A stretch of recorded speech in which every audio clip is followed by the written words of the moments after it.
Regresamos al interactivo de la orientación y esta tarde nos acompaña la doctora Gismet Guzmán Martínez. Ella es neuróloga con una alta especialidad en movimientos anormales y enfermedades neurodegenerativas. Buenas tardes, doctora. Buenas tardes, gracias por la invitación. Gracias a usted por acompañarnos un sábado y sobre todo en la tarde aquí para conversar de una de las afecciones que es... se ha vuelto un poco común en la República Dominicana, es una enfermedad muy tratada, pero también es una enfermedad con muchas dudas y con muchos vicios. Hoy conversamos de Parkinson. Entonces, de entrada y con la anuencia de mis compañeras, me gustaría que usted oriente a nuestros oyentes sobre qué es el Parkinson. Bien, el Parkinson es una enfermedad degenerativa. Degenerativa significa que hay muerte de las neuronas del cerebro, de las células del cerebro. Y esto se va a dar por un daño en la parte del cerebro que controla principalmente la dopamina, pero no solamente la dopamina. Antes se pensaba que la enfermedad de Parkinson era una enfermedad meramente motora, o sea, nada más involucraba el temblor, la lentitud, pero ya sabemos que la enfermedad involucra muchos otros aspectos, incluyendo el estado de ánimo, la calidad del sueño, hasta cómo se mueven nuestros intestinos, porque la constipación es parte, o el estreñimiento es parte importante de los síntomas de Parkinson. Así que es una enfermedad compleja, es una enfermedad degenerativa, lamentablemente avanza no importa lo que hagamos, y realmente en los últimos años sí se ha visto un aumento de los casos con enfermedad de Parkinson y otras enfermedades degenerativas también, que viene dado un poquito por el aumento de la expectativa de vida. O sea, son enfermedades que aumentan su incidencia mientras más años tenemos, y mientras más vieja está la población, pues más casos vamos a tener. Entonces las causas, síntomas, porque si de entrada no tenemos ninguna esperanza de que la persona enferma de Parkinson pueda cambiar, aunque he visto algo sobre como una operación que se hace en el cerebro para mantener, pero no que lo erradica de completo. Pero entonces una causa, un síntoma que me llame la alarma de que yo tengo que hacer algo para tratar con algún tratamiento que vaya frenada. Bien, lo primero es que tenemos que hablar que hay síntomas que son prodrómicos, se van a presentar entre 20 a 30 años incluso antes de que el resto de los síntomas se presenten, y estos síntomas tienden a ser no motores, quiere decir que no involucran el movimiento. O sea, son síntomas como problemas en el sueño, es decir, personas que hablan durmiendo, o que actúan sus sueños, se mueven durmiendo, la pareja se queja de que le da golpes, que grita durante la noche, y eso puede decir, la pareja viene y dice, no, él desde que yo lo conozco, golpea y habla durmiendo. Otro es la pérdida del olfato, es muy importante, y el estreñimiento son los principales síntomas que vienen antes de que se presente todo lo demás, así como depresión, que a veces no responde a los medicamentos antidepresivos, y ansiedad, que a veces no responde a los medicamentos ansiolíticos. Entonces, estos se van a presentar años antes de que se presente la enfermedad. Entonces, ya cuando comienzan los síntomas que son motores, el que más llama la atención a la gente, pues es el temblor. Sí. Siempre uno ve temblando y dice, eso es Parkinson, pero no todo temblor es Parkinson. Y al menos 3 de cada 10 personas con Parkinson nunca van a presentar temblor durante el curso de su enfermedad. ¿Cómo se exhibe esa persona? Hay algo que van a presentar todas las personas con Parkinson, que es como condición sine qua non, siempre se va a presentar, y es la lentitud. La persona se pone lenta, generalmente primero de un ladito del cuerpo, que bracea menos, que ese lado se pone un poco más torpe a la hora de agarrar los objetos, y a veces, como es una enfermedad que mayormente se presenta en personas mayores, la gente no se da cuenta porque dice, no, papá está lento porque ya le toca por la edad, y no por la enfermedad, sino que se dan cuenta cuando aparece el temblor, que es lo más llamativo. Entonces, aparte del temblor y la lentitud, pues también vamos a tener rigidez, que esto va a venir a veces con dolor, a veces viene con un dolor en el hombro, que las manos, las muñecas ya no se mueven como deberían, y hay mucho dolor a nivel del cuerpo, y viene dado por la rigidez y eso que se ponen los músculos como duros. Doctora, ¿y esta enfermedad solo ataca a las personas mayores y qué tan rápido progresa? No solo ataca a las personas mayores, es el principal factor de riesgo, la edad. O sea, mientras más edad tenemos, más chance tenemos de tener enfermedad de Parkinson. Pero la variante esporádica, que es la más común, se presenta en mayores de 50 años. Ya para menores de 50 años, sí hay casos, incluso hasta de 20 años, 30 años. El caso más joven que conozco inició a los 14 años. A los 14 Wow. años. 14 años. Y ya estos casos de menores de 40 años, pues ya sí sospechamos que puede haber una causa genética. Gracias a Dios estos son los menos, estamos hablando de un 10 a un 15% de los casos totales, pero sí se puede presentar mucho antes. ¿Y por qué los hombres son más propensos a tener el Parkinson que las mujeres? Interesantemente, eso es un dato que se ve en general a partir de la estadística total del Parkinson. Siempre se habla de que las mujeres tenemos como un factor protector en cuanto a los estrógenos. Sin embargo, la enfermedad de Parkinson tiene fenotipos. Esto de fenotipo es formas de presentación. Algunos tiemblan más, otros no tiemblan, otros se caen mucho. Y vemos que hay variaciones en cuanto a hombres versus mujeres cuando hablamos de fenotipo. Generalmente el que tiembla más son más hombres, pero los que están más rígidos generalmente son más mujeres. O sea que cuando lo dividimos en fenotipos, vemos que hay una diferencia. Se habla de que probablemente los estrógenos nos protegen un poquito ahí, así como nos protegen de la enfermedad cardiovascular, pero es básicamente lo que sabemos de esa. Doctora, ¿y qué porcentaje de probabilidad hay de que, por ejemplo, si mi abuelo tuvo Parkinson, yo lo herede? En general, la probabilidad es muy baja, porque dijimos que el más frecuente es el esporádico, ese que se va a presentar ya por la edad y la misma degeneración del sistema nervioso, ¿no? Y este es el 85% de los casos. Si, por ejemplo, en el ejemplo que ponías, mi abuelo comenzó con la enfermedad a los 60 años, muy probablemente que le tocó, que no haya factor genético. Cuando yo pienso en factor genético, cuando alguien en la familia pues lo ha tenido antes de los 50 años y cuando hay varios miembros de la familia que han tenido la enfermedad. Entonces ahí yo me preocupo y digo, aquí debería haber un gen que me está causando estragos. ¿Qué factor desempeña la dopamina en el cerebro del enfermo de Parkinson? ¿Cómo actúa? ¿Cuál es el cambio que se da en su cerebro con relación a esto? Bien, es una pregunta interesantísima. La dopamina está involucrada en muchas de nuestras funciones vitales, no solamente de nuestro cerebro. De ahí que viene que el intestino también está involucrado en la enfermedad de Parkinson. O sea, la dopamina actúa a nivel de todo nuestro cuerpo. Pero particularmente en el Parkinson, la dopamina es el principal químico, el principal transmisor que está involucrado con el movimiento. Dependiendo de qué receptor de dopamina estemos hablando, pues o facilitamos el movimiento o quitamos movimiento. Es como el cerebro hace una limpieza de que cuando voy a agarrar un objeto, pues mi mano no se desvíe, sino que voy a agarrar el objeto. Eso es lo que hace el cerebro y la dopamina es el principal neurotransmisor que hace eso.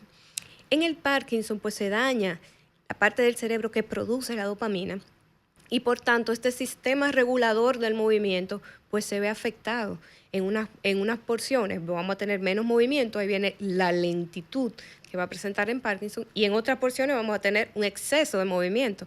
Ahí viene el temblor que vamos a presentar en Parkinson. Pero la dopamina también está muy íntimamente envuelta con el estado de ánimo. Entonces de ahí que venimos con depresión que no va a responder a los medicamentos antidepresivos regulares, pero que sí responde a los medicamentos antiparkinsonianos. Ok. Decía, un ejemplo, yo veía cuál era la diferencia entre la dopamina y la serotonina. Ambos son neurotransmisores, ambos hacen cosas diferentes a nivel de nuestro sistema. Como dije, la dopamina es el principal neurotransmisor involucrado en el movimiento y la serotonina es uno de los principales neurotransmisores involucrados en lo que es el estado de ánimo. No todos, o sea, el cuerpo no tiene un solo neurotransmisor para una sola cosa. Hablamos de la mayoría, o sea, la mayoría de este sistema está dado por este neurotransmisor y la mayoría de este sistema está dado por este neurotransmisor. Y en el Parkinson, por eso decía antes, que es predominantemente dopamina, pero ya sabemos que todos los demás se afectan. Así es. Se afecta la serotonina, se afecta la noradrenalina principalmente, o sea, tenemos un problema ya de la comunicación química de las neuronas. Y las neuronas, pues, al fallar esa comunicación química y al tener desechos dentro de su cuerpo, pues comienzan a morir. Y eso es lo que principalmente vemos. Nelia. Doctora, ¿se puede trabajar con esta enfermedad y la dieta influye en los síntomas? Sí, la dieta influye muchísimo. Influye la dieta tanto en cuanto a la absorción de los medicamentos que utilizamos para el Parkinson, como al sostenimiento de la persona que tiene Parkinson. Es importante, y aquí juegan un papel importantísimo lo que es las proteínas. Por la misma enfermedad, el paciente con Parkinson pues va a perder masa muscular. Entonces necesitamos tener una buena cantidad de proteínas dentro de la dieta. Sin embargo, si ponemos esas proteínas cerca de los medicamentos que utilizamos para el Parkinson, principalmente la levodopa, pues entonces la misma proteína va a bloquear el efecto del medicamento. Así que una buena dieta balanceada y con un poquito alto en proteínas va a ser fundamental para nosotros mantener y sostener al paciente. De hecho, a nuestro paciente generalmente nosotros lo consultamos con un buen nutricionista que me ayude a mantener ese balance, que no me pierdan peso, que no me pierdan masa muscular. ¿Qué relación existe? En cuanto al trabajo, ¿se puede trabajar una persona? Bueno. Sí, depende mucho de lo que hablábamos ahorita Y del del grado. fenotipo, Exacto. del fenotipo, de en qué estadio de la enfermedad tenemos y qué tratamientos todavía están disponibles para esa persona. Muchas veces los tratamientos farmacológicos, las pastillas, a veces nos dejan de hacer efecto o nos hacen un efecto más negativo que positivo y ahí se nos traca un poquito el juego. Okay. Y ahí es donde entran estos tratamientos como la cirugía, que han venido a revolucionar el tratamiento del Parkinson. Lamentablemente no es una cura, pero nos ha dado un gran alivio en cuanto a los síntomas. Entonces, en general, una persona con Parkinson, con un buen tratamiento y en etapas tempranas a moderadas, puede seguir laborando.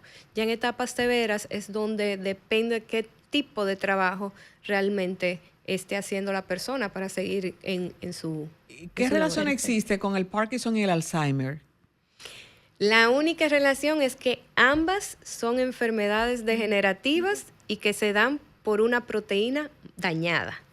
Ya. Solamente. Y Son proteínas incluso diferentes. El Parkinson no tiene por qué tener demencia. Sí hay un porcentaje de pacientes con Parkinson que van a llegar a tener un deterioro cognitivo de leve hasta una demencia como tal, pero no necesariamente el paciente con Parkinson tiene que tener demencia, principalmente si es temprana. Dentro de los primeros 5 años del Parkinson no debe haber daño cognitivo. Ya después de ahí, si comenzamos a ver deterioro leve, y no todos los pacientes van a llegar al nivel de demencia.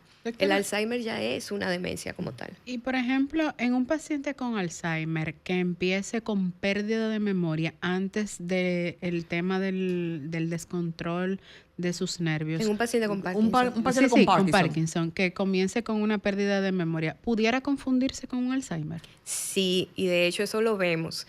Y hay una enfermedad que se parece mucho tanto al Alzheimer como al Parkinson, ¿Cuál es? que es la demencia con cuerpos de Lewy. ¿Okay? Entonces, cuando yo tengo un paciente que comienza con pérdida de memoria y dentro del primer año de esa pérdida de memoria, pues entonces me comienza con síntomas como de Parkinson. Más que pensar que este paciente tenga un Alzheimer más un Parkinson, pues entonces me debo plantear el hecho de que pueda tener una demencia con cuerpos de Lewy. En el caso de que usted decía que hay diferentes fenotipos con relación al Parkinson y veía que hay personas que van bajando la velocidad de su conversación, hablan estropajoso, ¿podría confundirse en un inicio que sea un ACV? Sí, al principio sí, pero tenemos que tomar en cuenta una cosita y es que el ACV generalmente son cosas agudas. O sea, yo estaba bien ahora y en los próximos 5 o 10 minutos pues ya comienzo a hablar estropajoso, ya comienzo a hablar mal, ya no se entiende lo que digo. O con un dolor en un brazo. O que se me cae el brazo, o que arrastro una pierna. Generalmente esto pasa de minutos y se va agudizando en el tiempo, en las primeras 24 horas. El Parkinson no, el Parkinson es lentamente progresivo. A veces hay cambios que no lo nota el paciente como tal, lo nota su familia. Dice, pero tú ¿cómo que estás hablando bajito? Habla un poquito más despacio, que no te entiendo. No te entiendo, exactamente. Va de días a meses realmente la evolución de los síntomas. Doctora, en una sociedad tan acelerada, nuestros ritmos de vida, ¿pueden influir nuestro diario vivir el estilo de vida? en la influencia de la aparición de un Parkinson o de un Alzheimer? Sí, ya sabemos que el principal factor de riesgo para ambos es la edad. Eso ya lo sabemos que los hombres tienen un poquito más de chance de tenerlo que las mujeres, pero otro factor de riesgo importante que se ha estado discutiendo en los últimos años son los factores de riesgo ambientales y el papel que juega la inflamación del cerebro en la aparición de estas enfermedades. Y sabemos que hay inflamación, que hay neuroinflamación. Ahora, ¿qué detona esa neuroinflamación? Es la pregunta. Y sabemos que un inflamante del cuerpo por excelencia es el estrés, por ejemplo. Entonces, el estrés puede contribuir a esa neuroinflamación. No es la causa, exacto, pero puede influir dentro de esa neuroinflamación. También ciertos tipos de trabajos han sido investigados en cuanto a la aparición de la enfermedad. Por ejemplo, estar en contacto con pesticidas, estar en contacto con metales pesados. Todos estos se ha visto que pueden predisponer a la aparición de la enfermedad o de enfermedades parecidas. Y algunos deportes de riesgo como el boxeo, que nos da una enfermedad muy, muy parecida a lo que es la enfermedad de Parkinson. Usted dice, doctora Guzmán, que la edad, pero he visto, no sé, vi en una cuenta que sigo, de un Parkinson, de un Alzheimer infantil.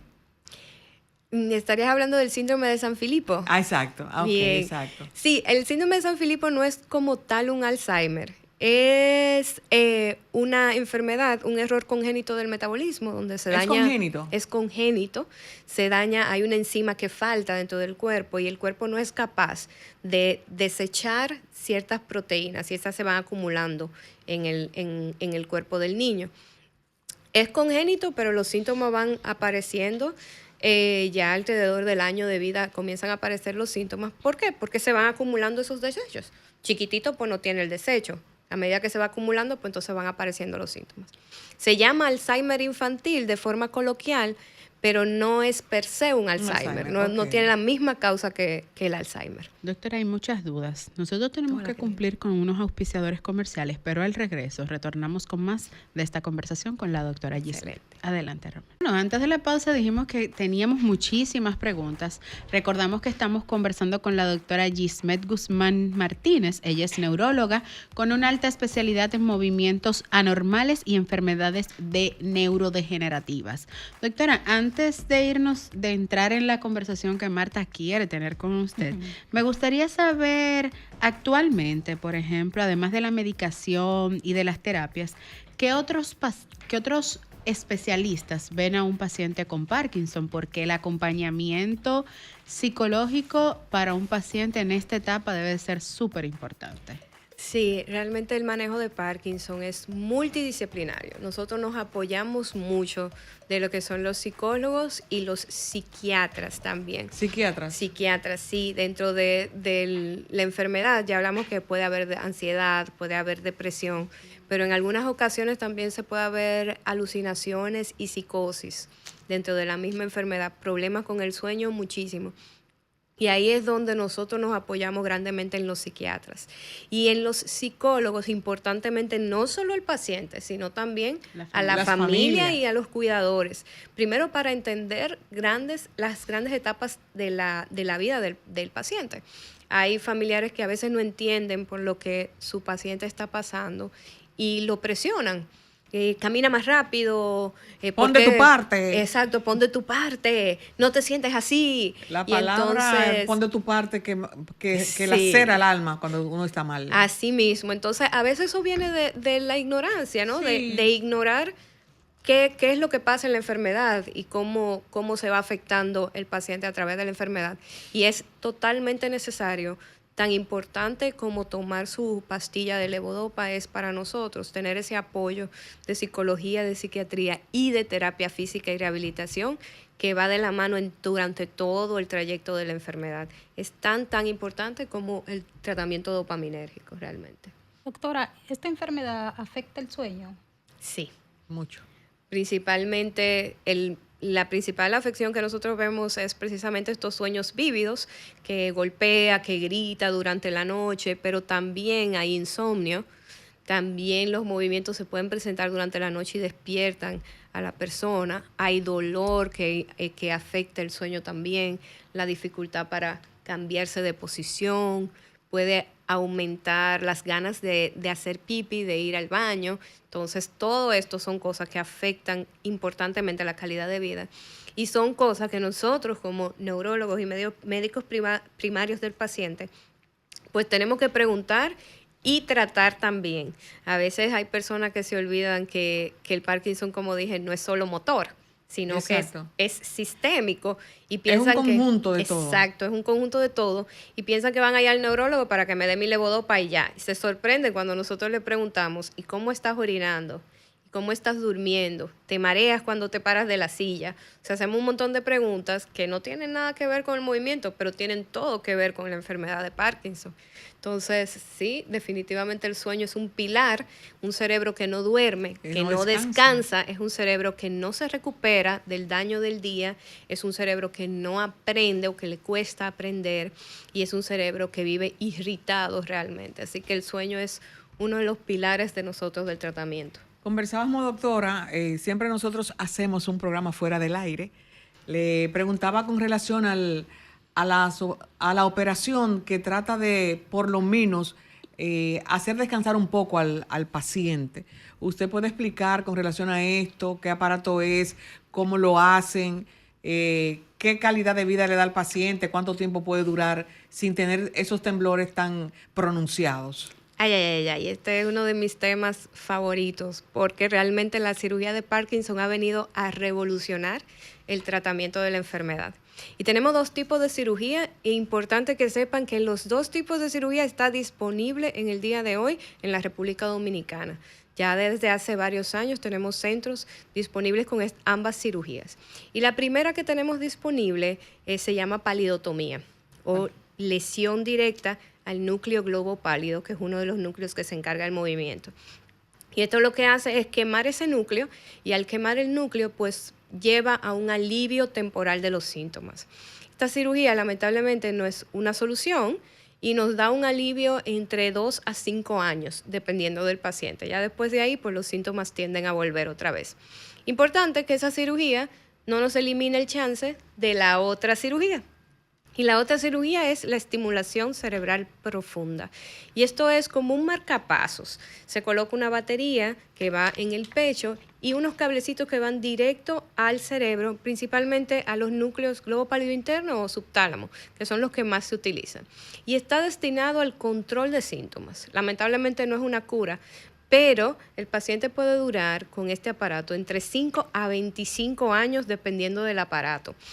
Y ahora mismo la tecnología está tan avanzada que hay aparatos que los controlamos nosotros como neurólogos e incluso los neurocirujanos, pero los nuevos aparatos que van a venir próximamente al mundo van a ser autocontroles. Ellos mismos van a aprender y ellos mismos se van a adaptar a las ondas cerebrales del paciente para la mejoría de los síntomas. O sea, esto es una revolución total.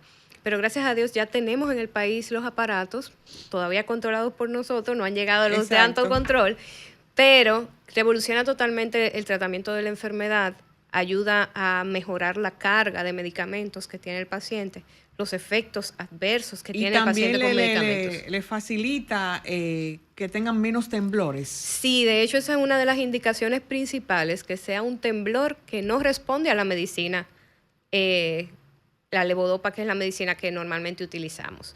Ya ahí el paciente ya es un candidato importante para la cirugía o de entrada, porque para ser candidato a la cirugía, pues sí hay que pasar por un proceso. No todos son candidatos. Ojalá nosotros quisiéramos que todos fueran candidatos, porque es muy buena terapia. ¿Qué lo limita para tú no ser un buen candidato para esta operación? Por ejemplo, que haya depresión que no se pueda tratar. Que el profesional de la conducta no pueda tratar, que sea refractaria, porque los núcleos que utilizamos a veces cuando colocamos el electrodo pueden empeorar esa depresión. Que haya una demencia ya establecida, porque igual se va a empeorar esa demencia. ¿Sí? Entonces, estas son dos de las cosas. Que no responda al medicamento principal, que es la levodopa. De hecho, antes de ir a cirugía, lo primero que hacemos es una pruebita de qué tanto responde al medicamento. Porque si no responde a la levodopa, va a responder mal a la estimulación, excepto el temblor. El temblor es el único de los síntomas que puede no responder a levodopa y aún así va a responder fantásticamente al estimulador. Entonces es importante seleccionar bien al paciente, pero los pacientes que son candidatos les va muy, muy bien. Doctora, por la gracia de Dios contamos con una cirugía ya en la República Dominicana, pero actualmente, ¿con qué barreras se encuentra hoy un paciente de Parkinson tras recibir el diagnóstico? Y si en la República Dominicana contamos con la cantidad suficiente de los medicamentos, porque no sé si están dentro del medicamentos de alto costo, que todavía al sol de hoy hay muchos pacientes que le esperan. Gracias a Dios los medicamentos para el Parkinson no están dentro del programa de alto costo. Digo, es una ventaja por el amplio tiempo de espera que pasan estos pacientes. En neurología sí vemos pacientes que están en el programa y a veces cuesta un poco entrar al programa y obtener el medicamento que necesitan. Actualmente... Pero perdón, doctora, de igual manera, muchos medicamentos no están en ese programa, pero los seguros no lo toman. Ahí voy. Porque el seguro solamente te acepta presión arterial y diabetes. Ahí no todos de la presión arterial. Exacto, no todos. Ahí voy con los principales problemas que tenemos con la terapia de Parkinson. Primeramente, estigma.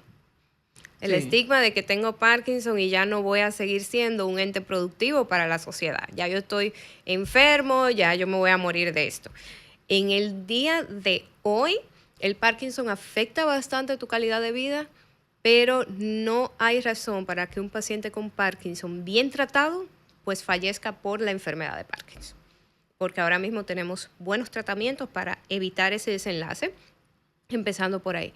Aquí en República Dominicana tenemos bastantes opciones de tratamiento para el Parkinson. No las tenemos todas, o sea, hay opciones muy, muy avanzadas que aún no llegan acá. Opciones que se han estado utilizando en España, como la apomorfina, por años y apenas acaban de ser aprobadas en Estados Unidos. O sea que hay bastantes opciones. Hay algunas que no tenemos aquí, pero aquí tenemos buenas opciones. Como la levodopa con carbidopa, hay varias marcas de ella y este es el principal tratamiento. Hay otros medicamentos como el pramipexol, como la amantadina y como la rasagilina, que también están disponibles en el país y son pilares del tratamiento. Entonces, el segundo problema que siempre tenemos es el costo de estos medicamentos. Exacto. Lamentablemente no son medicamentos baratos. Lamentablemente el paciente usualmente no tiene un solo de estos medicamentos, sino que tiene combinación de varios. Y encima combinación de varios para el movimiento, pero también tiene medicamentos para que no orine mucho de noche, para que pueda dormir, para que no esté deprimido. O sea, al final, un paciente de Parkinson puede tener desde... Para también estimular su apetito con un exactamente, puede tener de 2 medicamentos hasta 10 medicamentos dedicados nada más al Parkinson. Y el costo se eleva mucho. Actualmente hay seguros que cubren algunos de estos medicamentos, pero recordemos que los seguros tienen un tope. Un tope que creo que es actualmente de 12,000 pesos. 12,000 era 8 y creo que lo subieron a 12. 12,000 pesos, eso se va en 3 cajas de pastillas en 3 meses. de una sola enfermedad. Y cuidado. Sí, en una. Y cuidado porque a veces se agota en el primer mes y ese paciente además es diabético, además es hipertenso. En el primer mes se agotó el seguro del año completo. Y entonces es un gran reto para nosotros porque yo sé que el paciente necesita este otro medicamento para su calidad de vida, pero no lo puede costear. Y nos lo dice, doctora, yo no puedo comprar ese medicamento. Y uno hace el esfuerzo de lo que los laboratorios nos llevan. Sí, muchos médicos ayudan mucho a los pacientes con esto. Y guardamos para dárselo a un paciente, pero lamentablemente son limitados y no lo Correcto. podemos hacer con todos.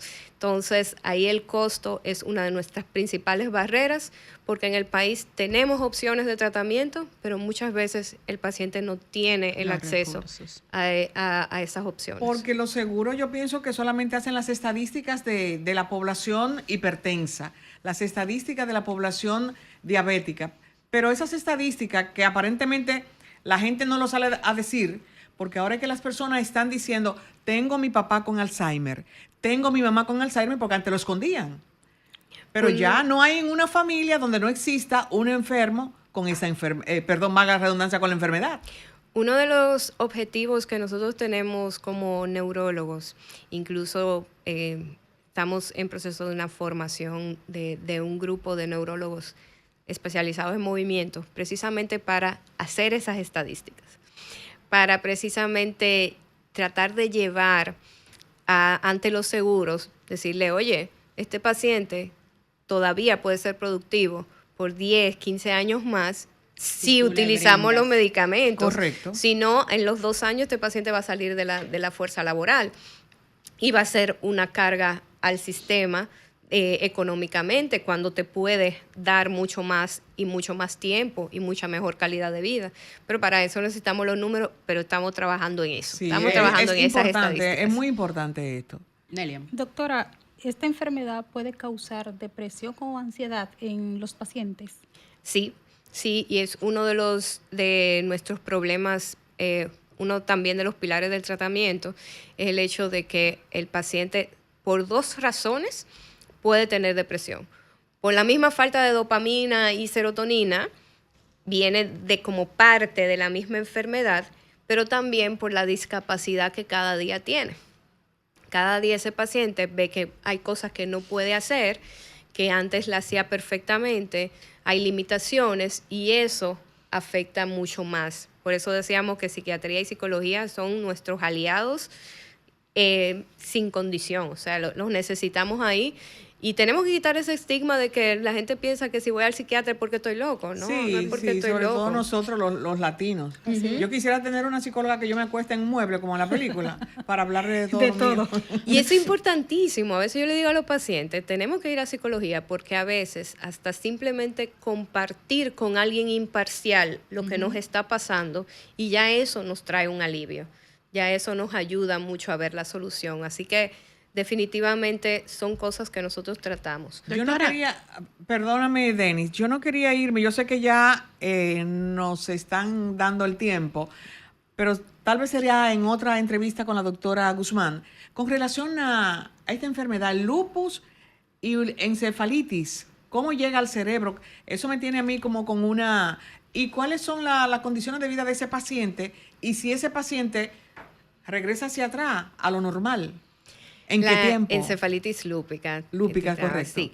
Los pacientes, el lupus es una enfermedad inflamatoria. Sí. Y es una enfermedad inflamatoria sistémica, donde el mismo sistema inmune está atacando a su cuerpo. Es como que el Ejército Nacional comience a atacar a los mismos dominicanos, sin discriminar si son buenos, si son malos, si nada. Nos comienza a atacar. Y uno de los sistemas más vulnerables a este ataque del sistema inmune es precisamente el sistema nervioso. Y de ahí que esa inflamación del lupus, si no la controlamos, pues viene a atacar al cerebro y al sistema nervioso. ¿Es posible que el paciente con una encefalitis por lupus pueda volver atrás? Sí, si lo agarramos a tiempo, si lo sospechamos a tiempo y si tratamos a tiempo. O sea, es en el momento que toma el sistema nervioso, no hay un tiempo que perder y inmediatamente comenzar a tratar para poder recuperar el daño que ya se hizo. Una vez ese daño se instaura, lamentablemente el sistema nervioso es terriblemente lento para recuperarse al daño realizado. Así que lo que no podemos dejar es que ese daño se vuelva permanente realmente y tratar inmediatamente. Pero puede ser reversible en caso de que se comience de inmediato. Sí, si se comienza el tratamiento de inmediato, dígase los primeros días de que comiencen los síntomas, pues podemos llegar a revertir, si no todos, pues la mayoría de los síntomas. Doctora, lamentablemente hemos llegado al final de esta entrega. Me quedé con hambre de conocimiento. Pero no puedo concluir la entrevista sin antes que usted comparta sus redes sociales, donde la pueden contactar para todas esas personas que tengan algún caso y deseen ir a consulta. Bien, pues mis redes sociales son NeuroYis, Neuro YIS, así me van a encontrar en todas las redes sociales y ahí van a tener mis contactos también de donde yo laboro y están bienvenidos a la consulta, aunque sea para hacer preguntas, también las contestamos. Agradecida, doctora, que nos acompañe en esta entrega de Sábados Consultas. A ustedes, mantengan la sintonía con la más interactiva, esta Sol 106.5 FM, que ha preparado toda una gama de diferentes espacios para el gusto de cada uno de ustedes. Nos reencontramos el próximo sábado en otra entrega del Interactivo de la Orientación con más contenido, más información a través de la más interactiva, Sol. Bye, bye.